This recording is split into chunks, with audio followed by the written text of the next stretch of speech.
नमस्कार, खबरों की खबर में आपका स्वागत है। प्रधानमंत्री मोदी ने 3 कृषि कानूनों को जो वापस लिया है, उसके बाद से पूरे देश में लोग यही जानना और समझना चाह रहे हैं कि प्रधानमंत्री मोदी जो कभी अपने फैसले से पीछे नहीं हटते हैं, आखिर किस वजह से उन्होंने ये फैसला ले लिया और विपक्षियों को एक मौका दे दिया। और जो लोग प्रधानमंत्री को जानते हैं वो ये कह रहे हैं कि प्रधानमंत्री ने ज़रूर कोई बहुत बड़ा खेल कर दिया है जिसमें ये सारे विपक्ष वाले फंसने वाले हैं। ये तो आम जनता में डिबेट जो चल रहा है उसकी बात है, लेकिन दिल्ली के पावर कॉरिडोर से ये खबर आ रही है कि प्रधानमंत्री मोदी कुछ बड़ा करने जा रहे हैं और इतना बड़ा कुछ होने जा रहा है आगे, जिसके बाद और जिसके लिए ये ज़रूरी था कि ये जो किसान आंदोलन जो कुछ भी मृत प्राय था, जो ऑलरेडी डेड था, उसको जो सिंबलिज्म था उसको खत्म किया जाए। खैर, उस फैसले का प्रधानमंत्री आगे क्या करते हैं उसका हमें तो इंतजार रहेगा, लेकिन प्रधानमंत्री ने कुछ फैसला लिया हो, उसका राजनीति पे असर ना पड़े, उसके निशाने पे 2-3 टारगेट ना हो, तो ये तो इम्पॉसिबल है। जरा देखिए तस्वीरों को, जो तस्वीरें आई है आज, संयुक्त किसान मोर्चा की मीटिंग हो रही है। मीटिंग करे ना करे, आज करे कल करे, उसमें कौन कौन हो, वो तस्वीर देख करके ऐसा लगता है कि कोई विक्ट्री के बाद मीटिंग नहीं हो रही। ऐसा लग रहा है कि किसी मैयत पे ये लोग गए, ऐसा लग रहा है कि किसी ने किसान आंदोलन को मार दिया है और उसमें उदासीन चेहरा योगेंद्र यादव भी नजर आ रहे हैं, चढ़ूनी भी नजर आ रहा है। ये तमाम लोग, ये सारे लोग चुपचाप बैठे हुए, उनको समझ में नहीं आ रहा है कि भाई ये क्या हो गया।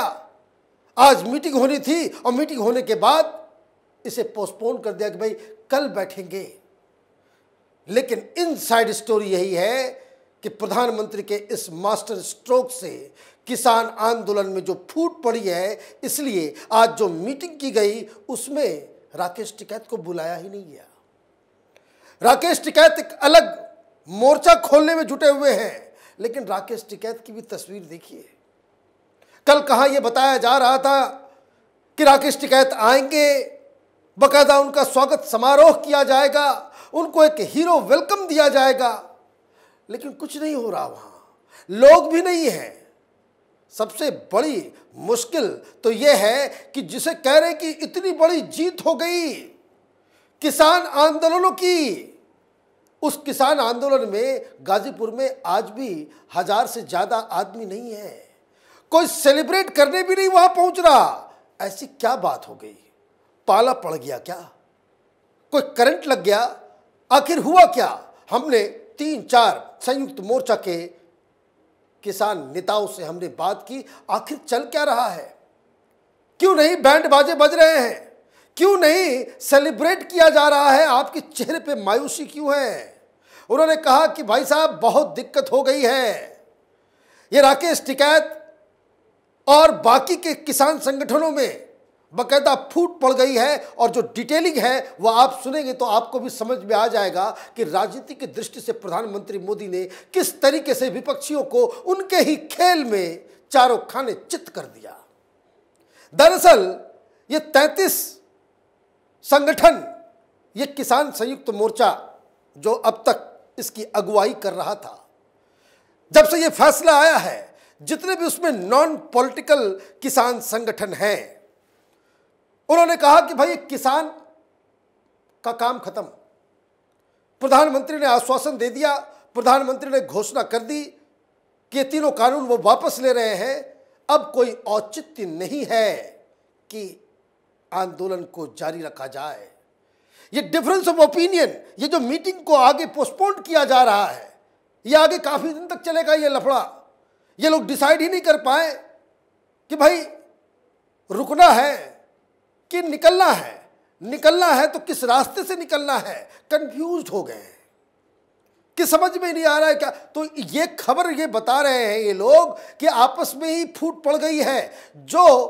ये जो किसान संयुक्त मोर्चा के अंदर में राकेश टिकैत और वामपंथी जो लोग हैं, उन लोगों का कहना है कि ये मौका है कि इसको आगे लेके जाया जाए।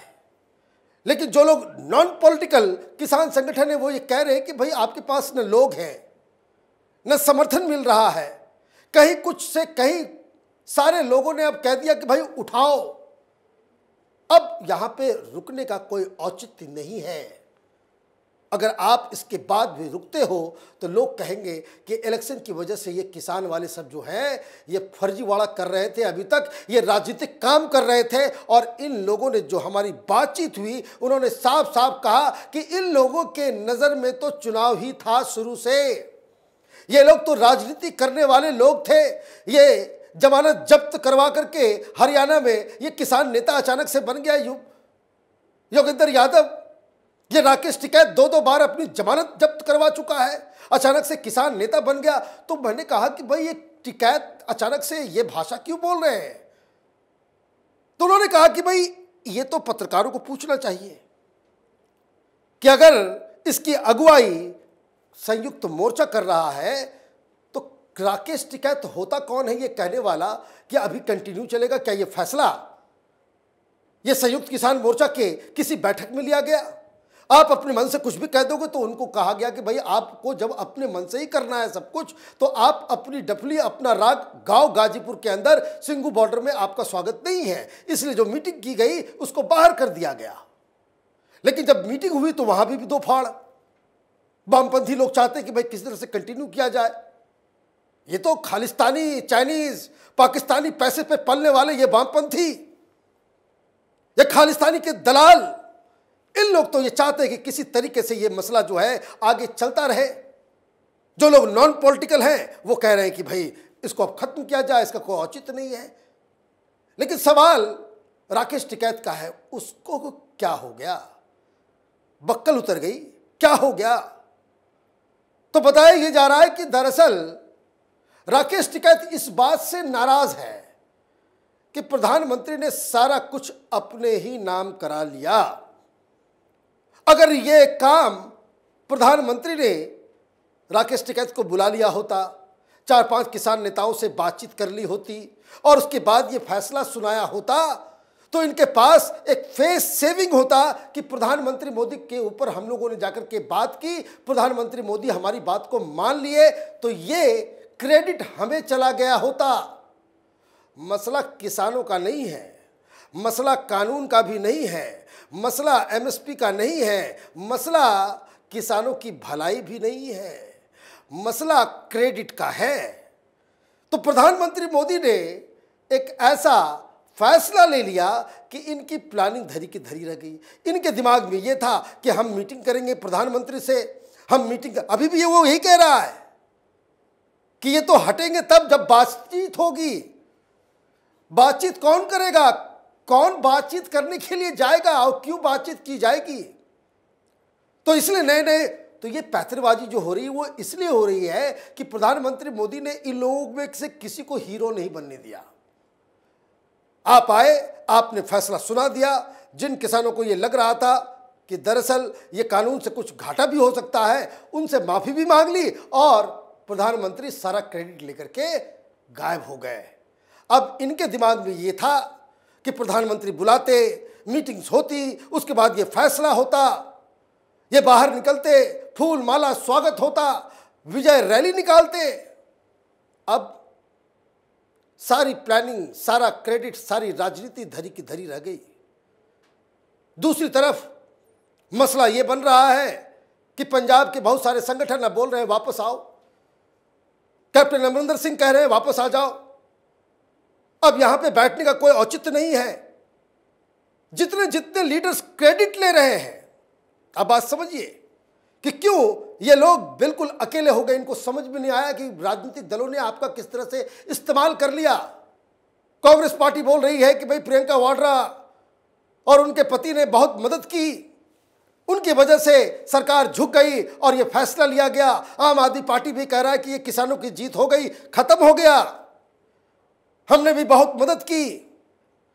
Congress party, Sidhu, captain Amarinder, Samajwadi party वाले भी बोल रहे हैं कि हमारी वजह से ये फैसला लिया गया। तो जो जो पॉलिटिकल पार्टीज जिनको ये समझ में आ गया कि अब इनका कोई पॉलिटिकल यूज बचा नहीं, वो इस चैप्टर को क्लोज कर दे रहे हैं कि हो गई जीत, हमारी वजह से प्रधानमंत्री झुक गए, उनका पर्पस सॉल्व हो गया। लेकिन इन लोगों में से किसी के बीच कोई नेता नहीं उभरा। किसी भी आंदोलन का वो एक लिटमस टेस्ट है कि अगर आंदोलन चलता है, वो लीडर फेंकता है, आंदोलन से लीडर पैदा होते हैं। यहां कोई पैदा नहीं हो सका। अन्ना हजारे का 13-14 दिन का उपवास था। केजरीवाल तो कुमार विश्वास, मनीष सिसोदिया, कई सारे लोग लीडर बनकर के उभर आए। कुछ ही दिन का आंदोलन था, जेपी आंदोलन, तो लालू प्रसाद यादव, नीतीश कुमार, पता नहीं और कितने ल्यूमिनरीज जिन लोगों ने देश का बेड़ा गर्क कर दिया, ये सब पैदा हुए थे। ये निशानी होती है।